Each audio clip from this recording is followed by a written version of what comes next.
Well, a new Halloween movie came out, and here we are. So today we're going to do a spoiler rant on Halloween Ends.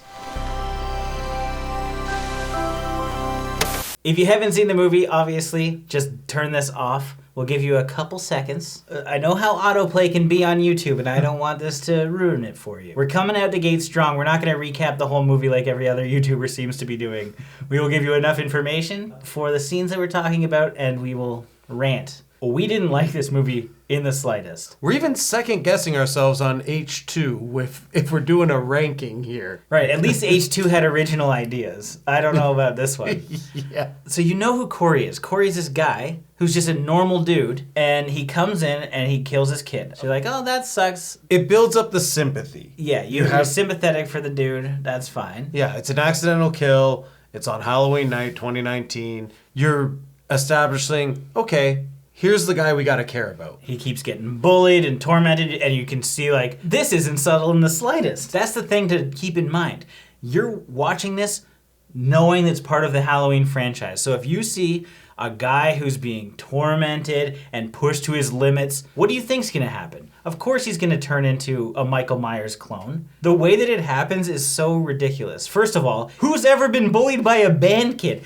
That guy with the little mullet thing, the moment he started twirling his drumsticks near me, he'd get punched. Corey easily could have taken all of them. The biggest issue I have with this, it's the story. There's closure in the sense of, I wonder what they're doing 5 years later. And then you have closure where it ends. And like, you can just walk out of it knowing that there's not a chance a sequel's gonna happen. You see the body completely get demolished. He's paraded through the town, and that's it. Finito. Yeah, so this film didn't know what it wanted to be. It was trying to be like, here's what's happening after kills, and maybe we could allude to a sequel because we're establishing Corey as our new killer. It's almost as if they were taking other horror films and just dabbling little pumpkin seeds everywhere to just toy with us. This had a My Bloody Valentine feel. This had a Friday 5 feel. This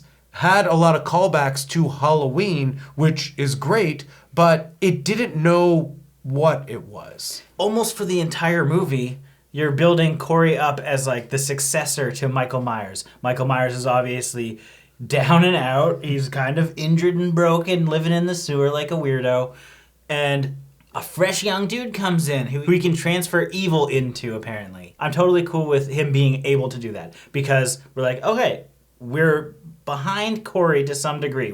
We have sympathy for him. He's getting bullied. We know he wants to kill. This is pushing him over the limit. We need a body to get evil into. Corey was just the vessel. But you don't really give a shit. I would have been perfectly happy with Corey being the killer if they went full My Bloody Valentine, where Corey thinks he's seeing Michael Myers, yes, and it's just all an illusion. You could have had like this amazing buildup with Allison and Laurie, him just like panicking, being like, oh, Michael, Michael, Michael. He's like, do you see him? Do you see him? And they're like, no, no one's there. And it's just him with the mask. That's how you think it's gonna play out. I don't know why they didn't do that. Well, probably because it's directly lifting it off of something else, which they almost did anyway, because for a lot of the time you don't even know if Michael even exists, and it would have been better if he didn't. And that sucks to say as like a Halloween fan. I'm a huge Michael Myers fan. But the way that he approached him, what he's living in the fucking walls, like in some crevice in a crack and just reaches out. What if that guy, how many people have come in here? Maybe that one bum who like, he's like, I'm Michael Myers. Because he obviously walked in there, got groped by him, and then had to leave. Michael Myers is like 85 or 90 or something. Of course he's going to be down and out. There's no way he's just living on rats down there. What's he doing? He's living in a crack, eating cockroaches. Yeah, he's definitely not living in a van down by the river. So you have Corey, who, totally cool if it's just going to be Corey getting the torch passed to him. Like him hanging out with Michael Myers as he's like stabbing him, teach me how to do it.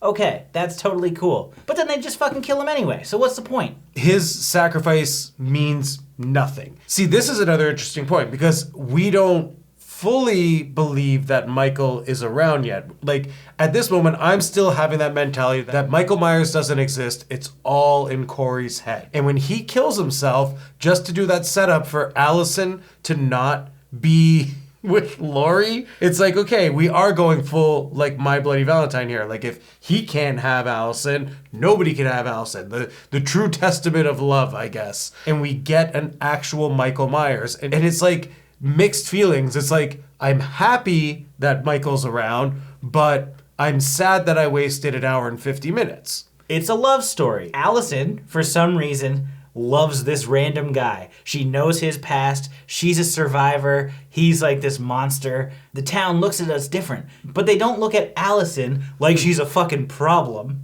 because she didn't do anything. She's a survivor. They're looking at Laurie. She's the problem. Yeah. If anything, it should be Laurie and Corey going off and doing their thing. That sounds like a fucking Nickelodeon special. After Corey in the house, is Corey and Laurie in the house. But like even Laurie is trying to find closure and love with the writing of the book and just like wanting to move forward with life. It's like they tease us. It's like, okay, we'll give you a couple of things to make the fans happy. We'll throw a couple callback shots. We'll have a really cool kill where Michael's gonna pin someone against the wall with a butcher knife, do the head tilt, and the fans are gonna go wild. But like, that's 1 second. Michael Myers is in the movie for, what, 4 minutes total? Even like when they're like teasing Corey being the new Michael. Like, okay, you're recreating a shot. Him creeping behind the bush there. Laurie's looking out the window. Like, things like that. Like someone out there was like, I've got great ideas that's going to make the fans happy,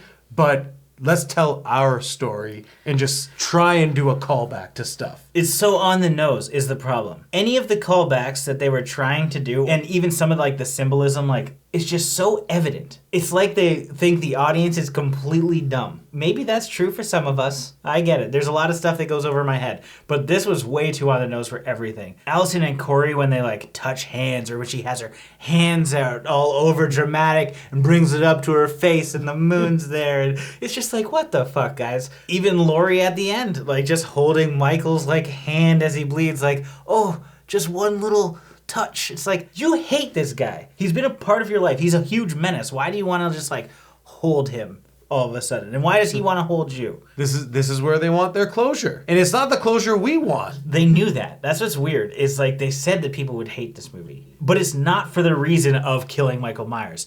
You could have killed Michael Myers, that's fine, so long as you kept Corey alive. You set up the whole movie for him to take the mantle and just fucking run with it. I told you, this is one of the first things I said when we were watching the credits. This isn't about passing the torch to Corey. It's about going full Curse of Thorn, and Corey impregnated Allison the night they had sex. I was full expecting a stinger of her just like in a different city, looking at a pregnancy test being like, oh no, I'm pregnant. And the last person I slept with was Corey. So that means Michael secretly was passing the legacy on. He's like, I was only using Corey because I wanted that Strode blood. Give us that story. Like, this is what's going to happen. You see how they do that with other franchises. This is one where that was a purposely done shot, which didn't need to happen, just so if this makes enough money, we can have a little baby Myers.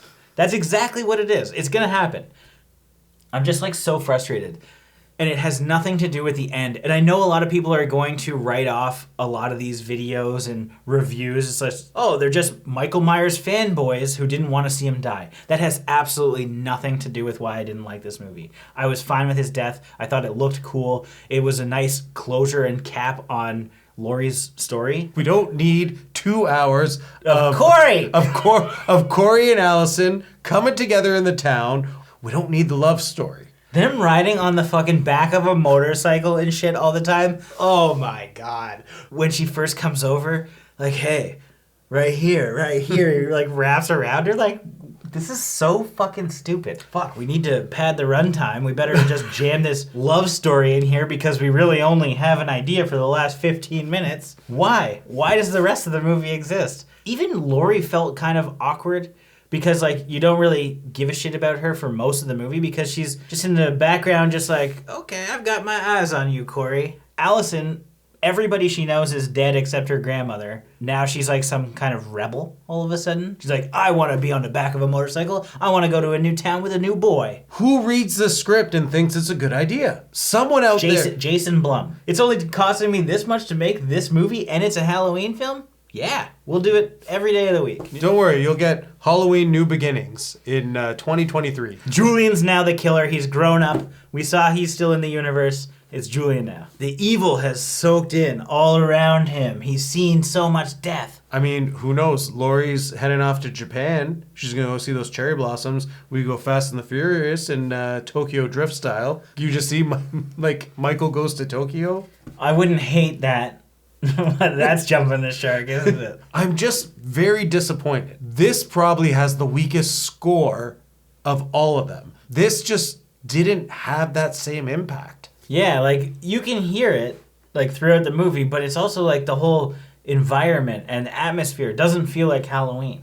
Like, it takes place on Halloween. It takes place on Halloween twice. Once in 2019 and... Oh, yes. And then... And neither of them felt like Halloween. The callbacks, the kills, that I'm fine with. I appreciated that. Actually, I didn't like the kills. You didn't like them? There's, like, 2 good kills. There's like the DJ one was the best one. So you build up Corey to hate these 4 characters. Why are 2 of them off screen? Yeah, I mean, you get the blowtorch one or whatever. In the foreground, blurred out. It's cool. I do like the look of it. And the head squish, right on. But like the other 2 characters, especially the guy with the drumsticks. Yeah. I mean, you just see drumstick through the head or whatever. The Diana Princes we didn't get to see, unfortunately. The doctors we didn't see. Yeah, like the doctor was just like an after stab math. Like, yeah, it would have been cool to see him like put the plastic bag over his head for like a suffocation struggle, because this is where you're seeing Corey try and like take over the mantle. So you want to actually see him struggle, make his mistakes, or come in running and actually do a good job. And no, it's just like, okay, he's stabbing him now. We see him with his little scarecrow mask. Yeah, there was no like evolution for his character, almost in any sense, other than, oh, he got creepy overnight. He went from just a sympathetic character to, I'm fucking crazy evil now. I'm walking into this girl's house, I'm sitting on her couch, and I'm telling her I killed a guy. Yep. I'm actually going to bring her to the kid's house, and we're going to hang out there. And I'm going to sleep there later. Oh, you know who I was really sad about? Was Corey's dad. When he died, I was sad. He was a likable guy. He only wanted the best for Corey. That's true. And he just got shot. It's not a movie that I'm interested in watching again. And that sucks, because I like rewatching Halloween movies. Halloween movies are supposed to, like, you know, it comes out in October. You're looking forward to a new Halloween movie. It doesn't have the feel of Halloween movies in general. It doesn't have the feel of Halloween in general. You should enjoy Allison and Corey trying to get along, and their parents don't like it. Like, who gives a fuck what Corey's mom thinks? Why did we even see her as much as we did? Like, I just... I know. It's so frustrating. I know. I also find it really strange that Lori, like, all of a sudden loves Halloween. Yeah. Like, she's like, hey, it's tradition. We're making fucking pumpkin pie. Yeah. Get your costume on. You better go to that costume party. This could make sense if it showed her, like, struggling with it. Like, yes, she wants to embrace it, but there's hesitation because so much of her problems and her life has depended on past Halloweens. Like, yeah, you should do that. Like, I'm trying to be normal, and show a shot of her face, like, even considering the idea of making pumpkin pie. But no, she's just like, I fucking love this. I got pumpkins in my office.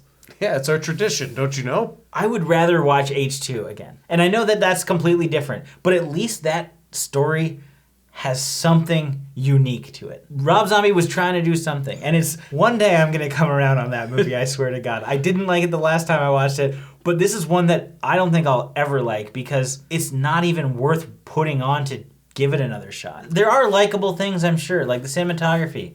Some of the music that we had, great, fine. But the problem is all of the good stuff is overshadowed by just why does this exist? Why was it done this way, I guess? Because I didn't think that the acting was necessarily bad. I think, Corey is a cool character, and they could have done something with him. But it seems like he needed more. He slept over at Michael's house, now he's evil.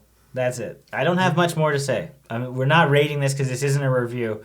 Just needed to talk about it because we just walked out of the theater and it's just like I haven't been this disappointed in years walking out. I think for me, it's literally H2. It's like the only one. And I even, like I said, I'm second guessing myself on this ranking order. Like, is H2 worse or is it better? I feel I need to rewatch H2 just to be like, all right, maybe it isn't as bad. And that's something I never thought I would say.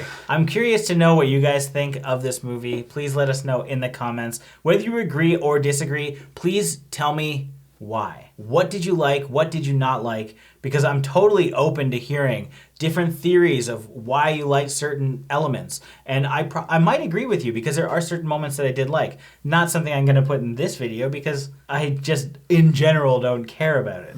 But if you liked hearing us talk about this, like the video, it helps us out. And if this is your first time here for some reason, subscribe to the channel.